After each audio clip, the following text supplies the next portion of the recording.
हाँ, तो आइए सीखते हैं गोलीय पृष्ठों पर प्रकाश का परावर्तन। तो गोलीय पृष्ठों पर प्रकाश का परावर्तन, जैसे नाम से ही पता चल रहा है कि गोलीय पृष्ठ। तो गोलीय पृष्ठ जो होता है उस पे दो प्रकार के गोलीय पृष्ठ होते हैं, या तो उत्तल हो सकता है या अवतल हो सकता है। तो उत्तल में क्या होता है?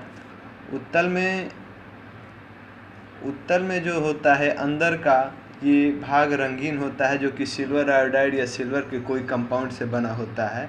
और ये उभरा हुआ भाग जो उत्तल के नाम से पता चलता है कि यह उभरा हुआ जो भाग है उसे हम उत्तल कहेंगे। और इस पे जो प्रतिबिंब आके बनेगी उसे उत्तल लेंस की प्रतिबिंब कहेंगे। और ये अवतल लेंस है, जिसके अवतल के पीछे वाला भाग रंगीन होता है, जो सिल्वर आयोडाइड की कोटिंग लगी हुई होती है। और जो सामने का भाग होता है उसे जो आपतित किरण है वहाँ से परावर्तित होती है, और उसे हम कहते हैं परावर्तक पृष्ठ, जो कि शाइनिंग होती है इसमें। और इस पे अगर सामने प्रतिबिंब बनती है, इसके इस भाग पे प्रतिबिंब बनती है, तो उसे हम कहेंगे वास्तविक प्रतिबिंब। अगर दर्पण के पीछे वाले भाग पर प्रतिबिंब बनती है तो उसे हम कहेंगे वास्तविक प्रतिबिंब।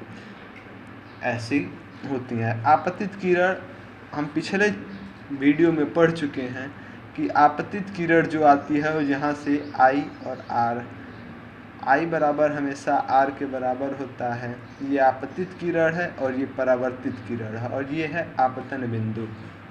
और इसे हम कहेंगे अवतल दर्पण। अवतल दर्पण, ऐसे हम कहेंगे उत्तल दर्पण।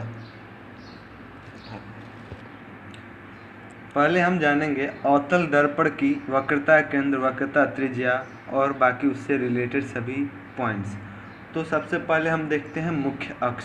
मुख्य अक्ष किसे कहते हैं? इसे हम कहते हैं मुख्य अक्ष। मुख्य अक्ष की परिभाषा होती है वह बिंदु जो वक्रता केंद्र और फोकस से पास होकर और ध्रुव से निकलता हुआ और दर्पण को आधे आधे बराबर भागों में बांटता हुआ जाता है, उसे हम कहते हैं मुख्य अक्ष। अब मुख्य अक्ष के बाद से सीखते हैं वक्रता केंद्र किसे कहते हैं। हम जानते हैं कि गोलीय दर्पण किसी गोले का एक भाग होता है, और उस गोले के भाग का जो केंद्र होता है उसी केंद्र से बना हुआ ये गोलीय जो पृष्ठ है, जो गोलीय पृष्ठ में जिस पर प्रकाश का परावर्तन होता है उसे हम वक्रता केंद्र कहते हैं। और बात आती है फोकस की। तो फोकस वह अक्ष पर वह बिंदु होता है जिससे कोई प्रकाश का परावर्तन होकर उससे पास होता है। कोई भी समांतर अगर किरण प्रकाश के अपवर्तक पृष्ठ पर पड़ती है, परावर्तक पृष्ठ पर पड़ती है, तो फोकस बिंदु से पास होती है। यही है फोकस बिंदु। और जो इस ध्रुव से जितनी दूरी होती है उसे हम कहेंगे फोकस दूरी। जो यफ है फोकस दूरी, ये पोल यानी ध्रुव और फोकस के बीच की दूरी होती है, उसी को हम फोकस दूरी कहते हैं। और अब आगे देखते हैं जो द्वारक होता है। द्वारक सामान्यतः इस जो अवतल दर्पण या किसी दर्पण का मुख्य बिंदु यम1 से लगाए यम2 की दूरी होती है, उसी को हम द्वारक कहते हैं। अब आगे सीखते हैं कुछ पॉइंट्स जो कि किरण के उपयोग के लिए यानी प्रतिबिंबों का निरूपण करने के लिए आवश्यक होते हैं। तो वह 3 पॉइंट्स ऐसे हैं कि कोई भी अगर समांतर रेखा इस परावर्तक पृष्ठ पर, गोलीय दर्पण के परावर्तक पृष्ठ पर आती है तो फोकस से पास होती है। यह है पहला नियम। दूसरा नियम, दर्पणों के बने प्रतिबिंबों के निरूपण के लिए दूसरा नियम कि अगर ये अवतल दर्पण है और ये मुख्य अक्ष है और यहाँ पे पोल यानी ध्रुव P है, फोकस F है, अब वक्रता केंद्र जिसे इंग्लिश में सेंटर ऑफ कर्वेचर कहते हैं वह C है, तो दूसरा नियम यह कहता है कि अगर कोई किरण F से पास यानी फोकस से पास होती है, उस परावर्तक पृष्ठ पर पहुंचती है यानी रिफ्लेक्शन सरफेस पर पहुंचती है, तो ये मुख्य अक्ष के समांतर हो जाती है। तीसरा नियम है प्रतिबिंबों के निरूपण के लिए कि अगर ये कोई अवतल दर्पण है और जिसका मुख्य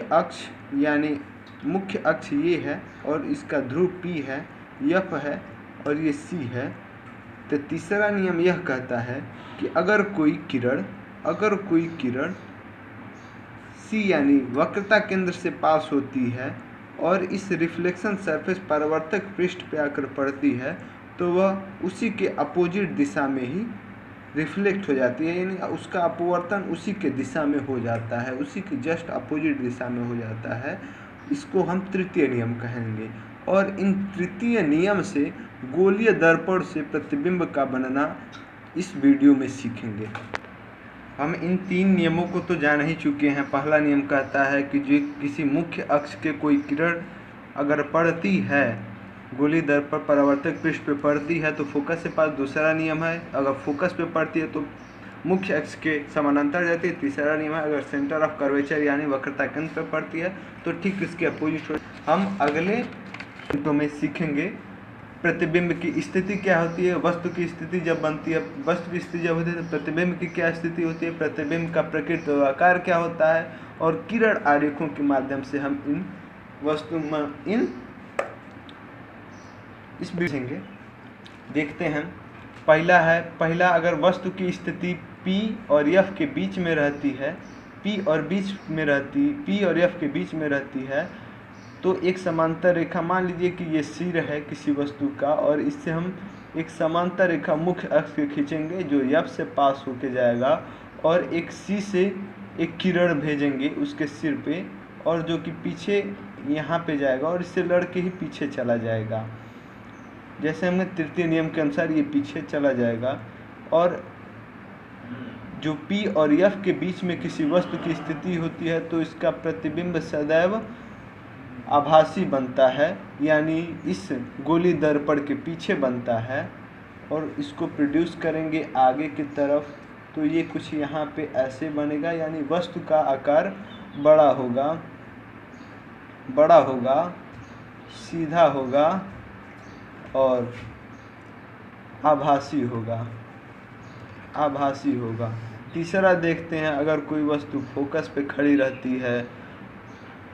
खड़ी रहती है तो समांतर रेखा उसके सिर से ऐसे खींचेंगे जो परावर्तक पृष्ठ पे जाएगा और उससे मुख्य फोकस से ही ऐसे आके फोकस से गुजरेगा और फिर उसके रेखा सेंटर ऑफ कर्वेचर यानी वक्रता केंद्र से कोई ऐसी किरण भेजेंगे जो इसके सिर से टकराएगी, यहाँ पे सिर से टकराई और इस परावर्तक पृष्ठ पे पहुंची और फिर इसके जस्ट अपोजिट पीछे की तरफ चली आएगी।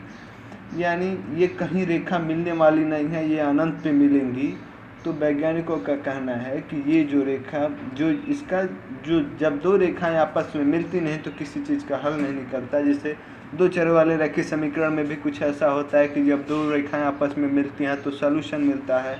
यहाँ में उसी तरह जब 2 रेखाएं यानी 2 किरणें जब आपस में नहीं मिलेंगी तो प्रतिबिंब कैसा बनेगा, प्रतिबिंब अनंत पे बनेगा, यानी बहुत ही बड़ा, लिख सकते हैं बहुत बड़ा बनेगा। और आभासी, यानी वस्तु के पीछे आभासी बनता है और वस्तु के इस साइड वास्तविक बनता है। बहुत बड़ा बनेगा, वास्तविक बनेगा। और जनरली साधारण सी बात है कि वास्तविक इमेज हमेशा उल्टा बनती है। ये दिमाग में बैठा लीजिएगा कि वास्तविक हमेशा उल्टी बनती है। अब आगे वाले पहला वस्तु की स्थिति, दूसरी वस्तु की स्थिति ऐसी होगी। तीसरी वस्तु की स्थिति में जो वस्तु की स्थिति होगी C और F के बीच में होगी। अगर हम इससे समांतर रेखा इसके सर से ले जाते हैं, परावर्तक पृष्ठ पे जाती है और F से प्रोड्यूस होकर नीचे को आएगी और आगे में ये तो C से जा नहीं पाएगा क्योंकि इसका गोलीय दर्पण का पृष्ठ ऊपर तक बना नहीं है, तो इसलिए हम फोकस दूरी से